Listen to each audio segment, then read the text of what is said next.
Welcome to Skills to Pay the Bills. We welcome you to part 2 of our discussion on small business readiness and equity acquisition. I'm your host, Tia Young, along with my co-host, Lorette Farris, who is co-founder and business strategist for iBoss Inc.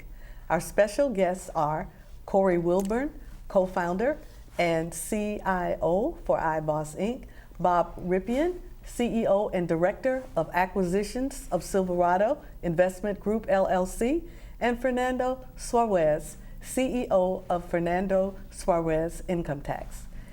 Hello to all. Hello. Hi, Tia. Glad to see you. Glad Have to you be recouped here. from part 1? Yes. Okay. We're going to start out with Fernando, and just like before, jump in whenever you would like to do that. I would like for each of you to give your take on what you would tell a brand new person that was getting ready to start business. And I know earlier we talked about mentorship was one thing that you would tell them. They definitely needed that. Yes. But what are some of the other things that you would tell them? Well, it's ironic because I've been working for many hours every single day for 27 years. Mm-hmm. And I'm now doing what I should have done 27 years ago, Really? which is doing my business plan. My brother forced me into it, and I'm like, I don't need it, and I don't need it, and I'm like, and all of a sudden I started doing it, and I'm like, whoa. It pushes you to another level. Yeah. It makes the most beautiful thing that I've seen is that it puts your ideas and your brain in everybody else's hands and then their brain. And so we can work together. And I've been trying to do this for years. And now we're working together. The business plan and the conversations just change. That now my ideas are no longer here. They're with everyone else. And we just get to argue things and discuss things and agree with things that I've been asking for such a long time. I no longer have to pull. Now they're pushing me. So the business planning part of it is essential. It's like now it's mandatory. It's now part of doing it every single day. It's not just do it and leave it. No, it's every day working on it, no matter how long you're going to be in the business. Right. And we just say you're always working on it. It's always evolving. It's Yes. never something that is Yes. done and you can put it away. You're always making Correct. changes to it. Yes. It's good. Bob, what would you tell that new startup? When you get an idea of what you want to do, it has to be something that you're passionate about. And then once you get focused and get that drive, you just keep going with it no matter what other people around you tell you that that'll never work, and you just have to separate yourself from that negative, because that's been my whole surroundings ever since I started in the real estate investment world. With people telling you it's not going to work? Yeah, and would it real be estate, relatives, friends? real estate, you got to be just- kidding. Real estate's Yeah. at this all-time worst, and people don't realize that it's the best time to get started in investing in real estate. And what Fernando touched on, the getting a business plan together, well, I never even thought about doing that. And I'm working with Lorette right now, and she's doing my business plan. And the lights just start going off when I see the information that she puts in once I give her the information that she needs. And it's just it's that tool that when I approach an investor, say, hey, I got a project that would you be interested in investing in? They have my whole history right there. Right. And that's crucial. If I heard correctly, I think I hear you saying that while Lorette is actually helping you with the business plan, she is also getting you involved in your business plan. So it's Yes. not just you handing it off to her. Right. 'Cause No, she ain't gonna do all the work, right? No, she's making you. She's That's given me good. so much homework that it's Right. like on Right. top of So you everything have else I'm doing. hands-on. You have hands-on with that. Yeah. Very good. Corey. I absolutely agree with all three of you, both Fernando, Bob, and you, Tia, where the business plan takes it from your head and puts it on paper. the focus and the dedication that you have towards your idea is now written out. So you have a clear roadmap for what it is that you need to do, want to do. And just like you said, Tia, you can't be afraid to evolve your idea. It's written down, it's roadmapped, and you might need to take a detour here and there, but that's the evolution, which tells you that things are going well. They may not go in the direction that you want, but at least that's a forward progression. Okay. All right. Lorette? Of course, I can only make one comment. But one of the first things I would say to someone starting out is make sure you're working, make sure your project is something that you really feel. Because if you're trying to do business just because it's a moneymaker, when you hit hard times, you're not going to be able to stick with it because you don't really, it's not something that you've bought into. Hard times come, you're going to figure out something else to do. But if you're working something that you're passionate about, that you really like it, hard times come, you're able to sort of come over that because it's something you really believe in. But additional to building a business plan, especially for me, when we talk about reaching out to investors need to understand your idea. An investor does not need to understand the idea of a consultant that put together a business plan for you. And a lot of times they will see that. When you have to sit in front of them and talk about this investment and what you want and what you need, they ask you a question because they read the business plan and you can't respond. Or you're responding in the way that they can see you're not, you didn't buy into that. That's problematic, and I wouldn't be helping you if I'm sitting there doing your business plan, as opposed to that business plan process should be your team. You pull your team together because you also don't know every part. You may lead this charge, but when you're working with other people, they're doing certain disciplines. You hire people because they have an expertise. Well, why hide that when you have your team together that's building out what the business is really going to do? So you have to be engaged. You have to be engaged. Right. Well, in business school and the media, tell us that small businesses usually fail within the first 5 to 7 years. And if that is true, does that mean that small businesses don't listen to the Fernandos and to the Lorettes and to the Coreys? Can you all talk a little bit about that? Because I'm wondering, why is that so? I'd love to. You want to start? Okay. Look, she can look. I knew she wasn't going to be able to resist. Okay. Lorette, you're on. I would say, in all fairness, not so much that they don't listen.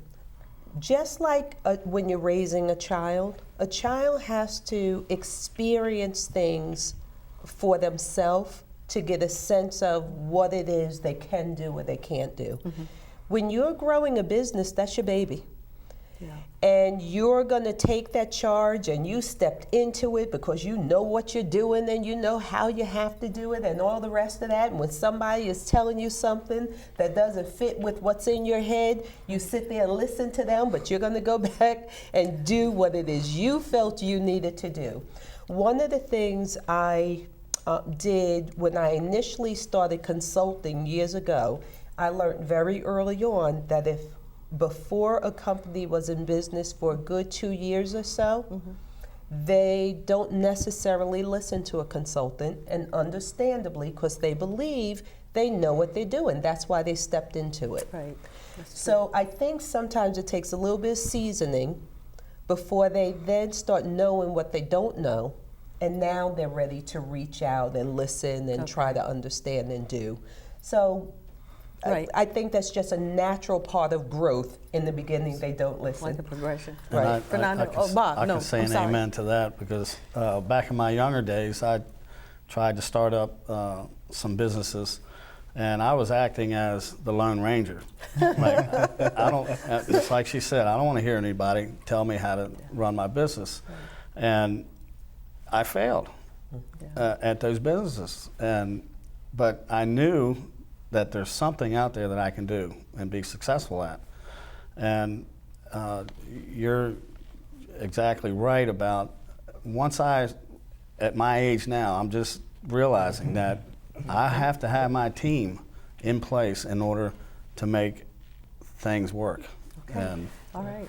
We're going to take a short station break, but we'll be right back with Lorette, Corey, Bob, and Fernando. Don't touch that dial. Join our mission to proclaim the gospel of Jesus Christ. Every week we feature a medley of gifts from artists, performers, ministers, and more. Experience the Lord's everlasting light in the cool of the day. Welcome back to Skills to Pay the Bills. Prior to the break, we were talking about that 3 to 5 year, well, actually 3 to 7 years when small businesses seem to just fail. And so we're going to pick up that conversation with Corey. Corey. So I had just wanted to say that a lot of the traditional train of thought is still out there in the world when there are actually new avenues available to small businesses.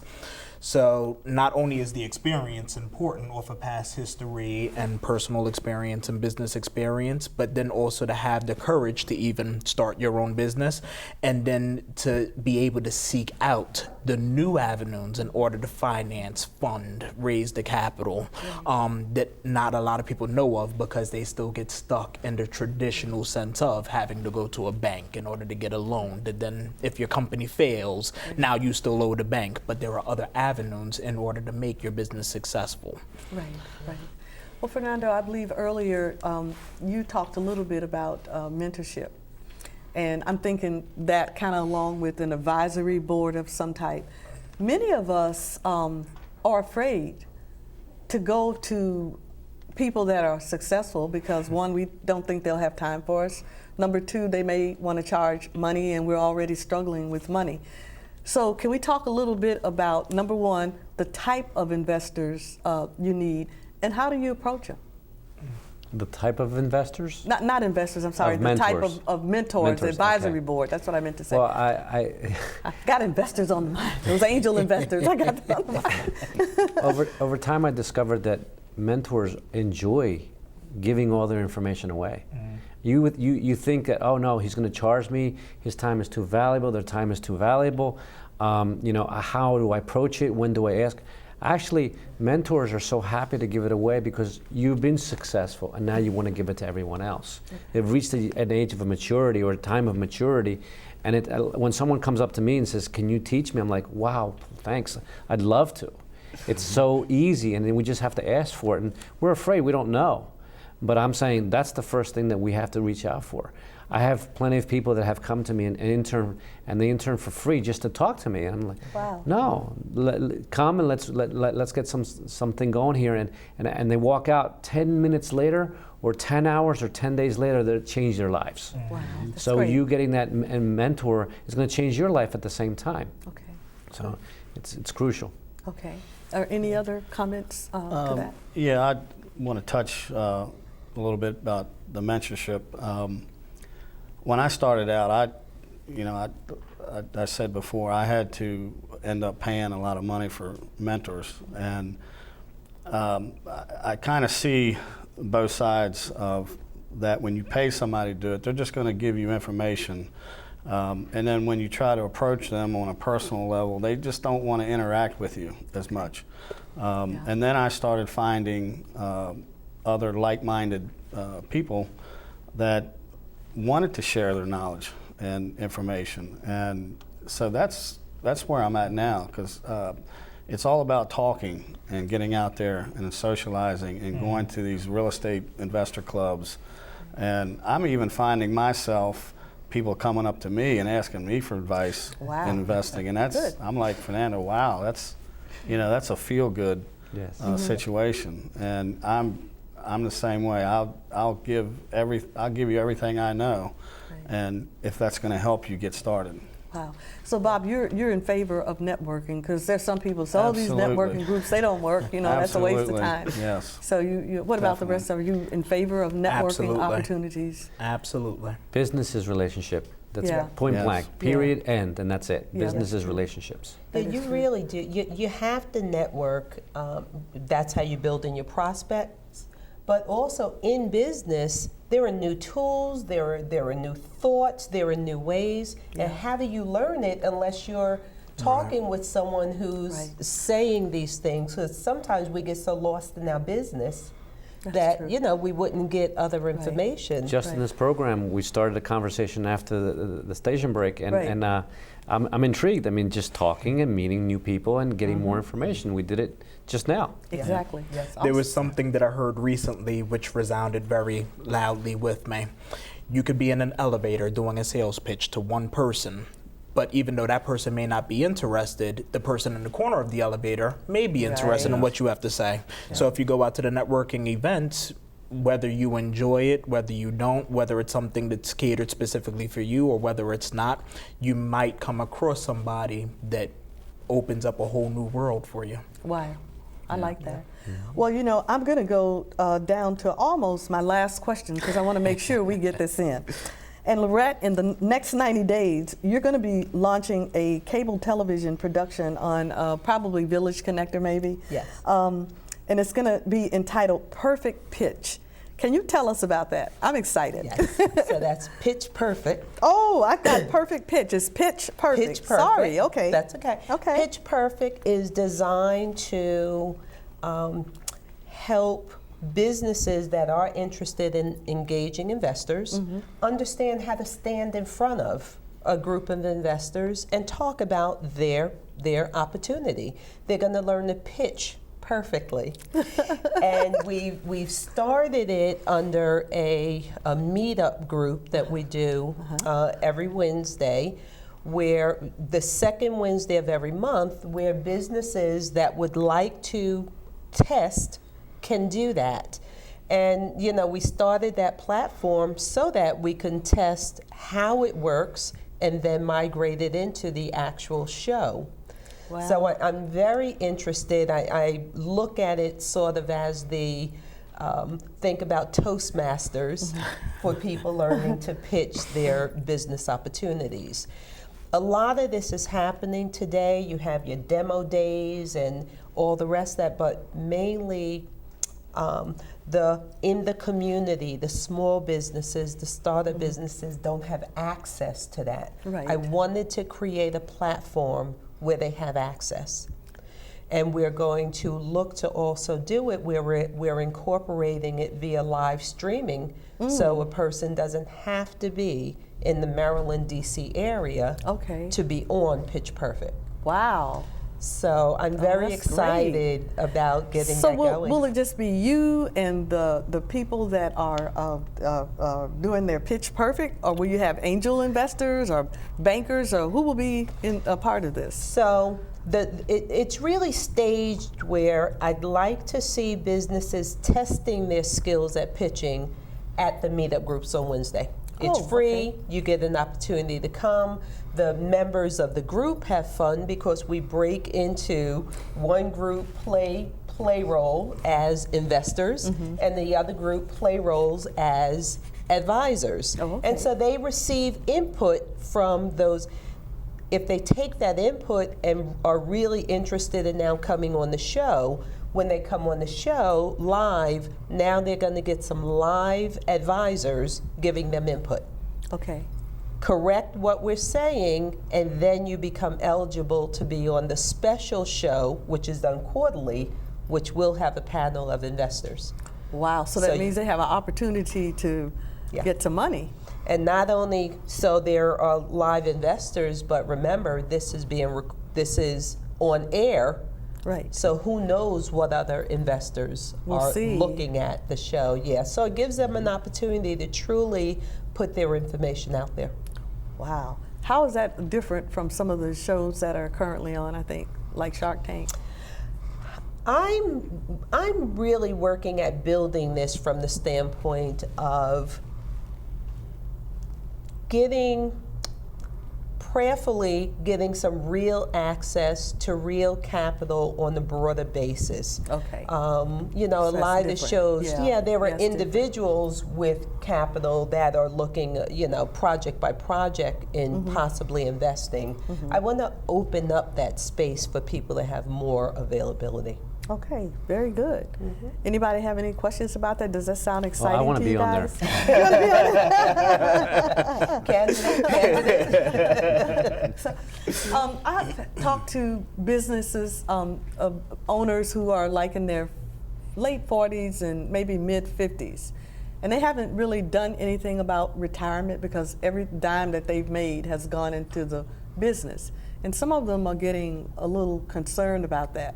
What do you say about that? Is that something that needs to be like a critical point in the beginning of putting your business package together? Do you also need to be thinking about retirement or an exit strategy? Can we talk about that a little bit? Who wants to start out? I'll start with that. You start with that, okay. Yeah, with the respect to exit strategies, in investing in real estate, when I'm putting a package together to present to an investor, I have to analyze that property and come up with an exit strategy so that investor gets in, makes their money on the deal, and my exit strategy would be to, within a 3 to 5 year period, refinance, cash that investor out. And it also has to do with, okay, do I want to flip that property and make cash up front, or do I want to keep it for passive income and get that monthly income? So I'm more focused on the exit strategy, factor of that. You don't get paid if it's not an exit. Right, exactly. Right, Yeah. right. And that's exactly right. When you start your business plan, you have to build into it an exit strategy. Yeah. You got to do it for yourself, Okay. as well as for any potential investor Okay. that So you're that's looking important. at. That is Oh, critical. exit is absolutely. It is. I feel that at all times you have to act like you're going to sell your business, because at that moment you can actually lift up the business plan and says, this is what you're buying, this is what I'm selling, and this is what you're buying. So as you're building your business plan and creating the exit, saying, okay, one day I am going to sell. Let's act if I'm going to sell today. My business is going to be complete, it's packaged, it's in order. So meanwhile, I might sell it for 150 years from now. It's in order today. Right, Yeah. that's right, that's right. I want to go back a little bit to the business plan that we talked about, and correct me if I'm wrong, my elite panel here. I'm seeing it as maybe a two-part process where if you got a robust business plan, you got an executive summary, and then you've got the business plan. Lorette, can you talk a little bit about the difference between just an executive summary and where that gets you and the business plan? And I think we probably have about 3 minutes. Okay. So. Absolutely. Executive summary is what you're using to do your marketing. People get very excited when they do complete their business plans and they want to send them all over the place. Well, most people are not going to sit down and read your business plan. But if you market via All your the work we did? Exactly.